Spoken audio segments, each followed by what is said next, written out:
Here's the question asked by भावना। ये case study based question है और इसको रीड करते हैं। Isaac Newton's first law of motion describes the behaviour of massive body at rest और at in uniform linear motion. Newton का जो first law है, ये कोई बॉडी रुकी हुई है या चल रही है उसके मोशन के बारे में बताता है। और आगे है द फर्स्ट लॉ स्टेट्स, ये फर्स्ट लॉ बताता है a body at rest will remain at rest, कोई चीज अगर रुकी है तो रुकी ही रहेगी। And a body in motion will remain in motion, और चल रही है तो चलती ही रहेगी। Unless it is acted upon bye an external force, जब तक कि इसमें बाहर से कोई फोर्स ना लगाया जाए। ठीक है, दिस सिंपली मीन्स, इसका मतलब क्या हुआ, that things can not start, stop और change the direction all by themselves. चीज़ें जो हैं ना तो अपने आप से चलना स्टार्ट कर सकती हैं, ना तो अपने आप से रुक सकती हैं, और ना ही अपने आप से डायरेक्शन बदल सकती हैं। It requires some force acting on them, इसके लिए किसी एक्सटर्नल फोर्स की ज़रूरत होती है, फ्रॉम द आउटसाइड, बाहर से जो फोर्स लगे, to cause such a change, इस तरह का चेंज लाने के लिए। वाइल दिस कॉन्सेप्ट सीम्स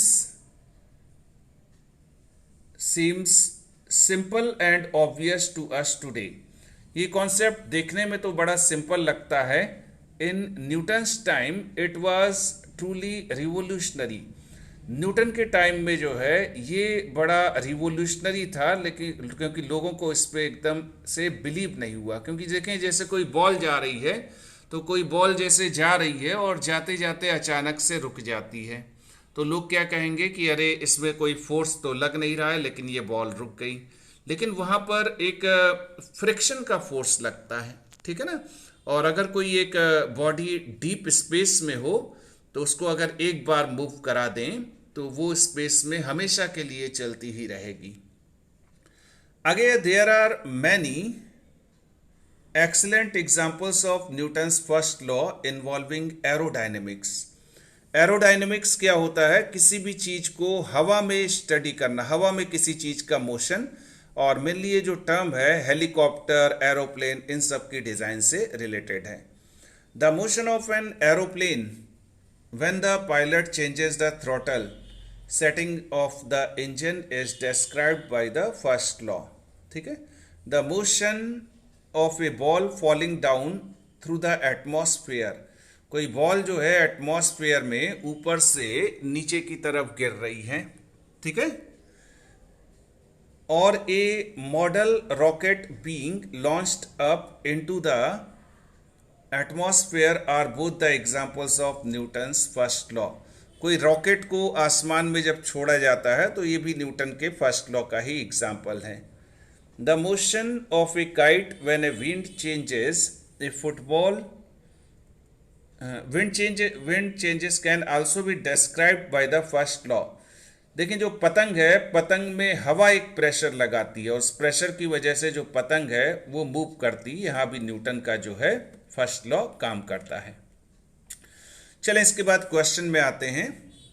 पहला क्वेश्चन है, ए फुटबॉल एंड स्टोन है सेम मास। एक फुटबॉल और एक पत्थर जो है उनका मास सेम है, मास बराबर है, तो कौन सा सही होगा? बोथ हैव सेम इनर्शिया, या सेकंड ऑप्शन है both have same momentum, third option is both have different inertia, fourth option is both have different momentum. देखिए, मोमेंटम तो मास इनटू वेलोसिटी होता है, उससे कोई लेना देना नहीं है, और एक सिंपल सा कॉन्सेप्ट है, इनर्शिया जो है, mass is the measure of inertia. जिस चीज का मास ज्यादा उसका इनर्शिया ज्यादा, और जिसका मास कम उसका इनर्शिया कम। यहाँ पर जो फुटबॉल और स्टोन है दोनों का ही मास सेम है, तो कह सकते हैं दोनों का इनर्शिया भी सेम होगा। तो सही ऑप्शन क्या होगा? A, that is both have same inertia. Second question में आते हैं। Inertia of a moving object depends upon, किसी भी चलती हुई चीज का इनर्शिया किस चीज पर डिपेंड करता है? Mass of the object, momentum of the object, या मोमेंटम ऑफ द ऑब्जेक्ट, ये रिपीट हुआ है, शेप ऑफ द ऑब्जेक्ट। तो फिर से कॉन्सेप्ट रिपीट हुआ। इनर्शिया जो है, बॉडी चाहे चल रही हो चाहे रुकी हो, इनर्शिया जो है सिर्फ और सिर्फ मास पे डिपेंड करता है। तो हमारा सही ऑप्शन क्या होगा? Mass of the object. Third question, when A balloon is held between the hands and pressed the shape changes, this happens because. किसी बैलून को अगर हम लोग दोनों हाथों में पकड़ें और उस पर एक बैलेंस फोर्स लगाएं तो वो शेप बदल जाता है उसका। ऐसा क्यों होता है? तो देखिए यहाँ टेक्स्ट बुक में एक लाइन लिखी है, जो बैलेंस फोर्स होते हैं can not produce motion. Motion तो नहीं पैदा कर सकते इन ए स्टेशनरी बॉडी, या किसी चलती हुई चीज को रोक भी नहीं सकते हैं। They can how ever change the shape of the body. किसी बॉडी का शेप बदल सकते हैं। ठीक है, एक दो और एग्जांपल हैं। जैसे कोई मान लो टूथपेस्ट का ट्यूब है, उसको दोनों हाथों से ऐसे प्रेस करते हैं, शेप बदल जाता है। वहां पे क्या लगता है? Balance force. ये वाली फिंगर और इधर अंगूठे से दोनों तरफ से फोर्स लगता है, दोनों एक दूसरे को कैंसिल कर देते हैं, तो मूव नहीं करते लेकिन उसका जो शेप है वो बदल जाता है। ठीक, तो वापस आते हैं क्वेश्चन में। कह रहे हैं बैलून का शेप किस वजह से बदलता है। पहला ऑप्शन है balanced forces act on the balloon. Balloon के ऊपर बैलेंस्ड फोर्सेस एक्ट करते हैं, यही सही ऑप्शन है। बाकी के ऑप्शन भी देख लेते हैं। Unbalanced forces act on the balloon, ये गलत है। नेक्स्ट है frictional force act on the balloon, बिल्कुल गलत है। और gravitational force act on the balloon, इसकी वजह से शेप बदल जाता है, ये भी गलत है। ठीक, अगले क्वेश्चन में आते हैं हम लोग। अगला क्वेश्चन है, a water tanker filled up to 2/3 of its height is moving with uniform speed. कोई एक वाटर टैंकर है, ये ट्रक की तरह से होते हैं। सपोज करें ये वाटर टैंकर है और इस वाटर टैंकर में 2/3 हाइट तक पानी भरा हुआ है। ये वाटर टैंकर है और इसमें जो है 2/3 हाइट तक ये पानी भरा हुआ है।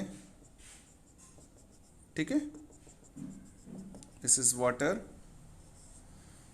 और आगे कह रहे हैं is moving with a uniform speed, और बराबर स्पीड से टैंकर यानी ट्रक चला जा रहा है। On a sudden application of brakes, अचानक से ब्रेक लगाया गया तो उस टैंकर में जो पानी है वो क्या होगा? मूव बैकवर्ड, पीछे की तरफ मूव करेगा। मूव फॉरवर्ड, आगे की तरफ मूव करेगा। बी अनअफेक्टेड, जैसा है वैसे ही रहेगा। या राइज अपवर्ड, ऊपर की तरफ उठ जाएगा। ठीक, इसके पहले कॉन्सेप्ट देखते हैं। सपोज करें यहाँ पर एक कार है, या कार या बस, और इस कार या बस के ऊपर एक ऑब्जेक्ट रखा हुआ है। मान लो ये सामान रखा हुआ, रस्सी से नहीं बंधा हुआ है। अगर ये बराबर स्पीड से जा रही है और अचानक से रुक जाए तो ये सामान जो है, बस तो रुक गई लेकिन इसमें इनर्शिया ऑफ मोशन की वजह से आगे की तरफ गिर पड़ेगा। दूसरा केस, अगर कोई रुकी हुई बस खड़ी हुई है और उसके ऊपर ये लगेज यानी सामान रखा हुआ है और बस अचानक से चल दे, तो ये इनर्शिया ऑफ रेस्ट की वजह से रुका रह जाएगा, बस मूव कर गई और ये सामान जो है पीछे की तरफ गिर पड़ेगा। वापस आते हैं अपने क्वेश्चन में। ट्रक जो है ये बराबर स्पीड से चला जा रहा था, मतलब पानी के अंदर भी स्पीड थी, और अचानक से ब्रेक लगाया गया, ट्रक रुक गया। तो ट्रक तो रुक गया लेकिन पानी के अंदर इनर्शिया ऑफ मोशन की वजह से मोशन अभी भी मौजूद है, तो उसकी वजह से जो पानी है वो आगे की तरफ मूव कर जाएगा। ठीक है, तो हमारा सही ऑप्शन क्या होगा? That is option number B, water will move forward. ये अलग बात है कि टैंकर जो है आगे से बंद है, तो ये लेवल थोड़ा सा ऐसे तिरछा होके आगे की तरफ उठ जाएगा। ठीक है ना, वो अलग बात है। इसके बाद चौथे क्वेश्चन में आते हैं। The SI unit of force is Newton या किलोग्राम मीटर पर सेकेंड, 4 ऑप्शन दे रखे हैं। तो एसआई यूनिट जो फोर्स की होती है वो होती है किलोग्राम डॉट मीटर पर सेकंड स्क्वायर, या इसी को ऐसे बोलते हैं किलोग्राम डॉट मीटर, और सेकंड स्क्वायर ऊपर आता है, एक्सपोनेंट में पढ़ा है तो पावर -2 हो जाती है। ये भी सही है, ये भी सही है। और इसको ही शॉर्ट में जो है बोला जाता है न्यूटन, और इसका जो सिंबल होता है दैट इज कैपिटल एन। ठीक, तो देखते हैं option, SI unit of force is Newton. ये ही पहला ऑप्शन जो है ये सही है। और अगर कहीं पर इस फॉर्म में दे रखा होता किलोग्राम मीटर पर सेकंड स्क्वायर या इस तरह से तो भी सही होता। बाकी के ऑप्शन भी चेक कर लेते हैं। दूसरा ऑप्शन है किलोग्राम डॉट मीटर पर सेकंड, लेकिन पर सेकंड स्क्वायर होना चाहिए था, तो ये सेकंड ऑप्शन गलत है।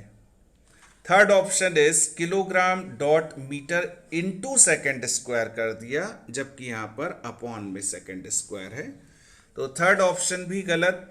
और फोर्थ ऑप्शन है टेस्ला, ये भी गलत। ठीक है, तो हमारा सही ऑप्शन होगा न्यूटन।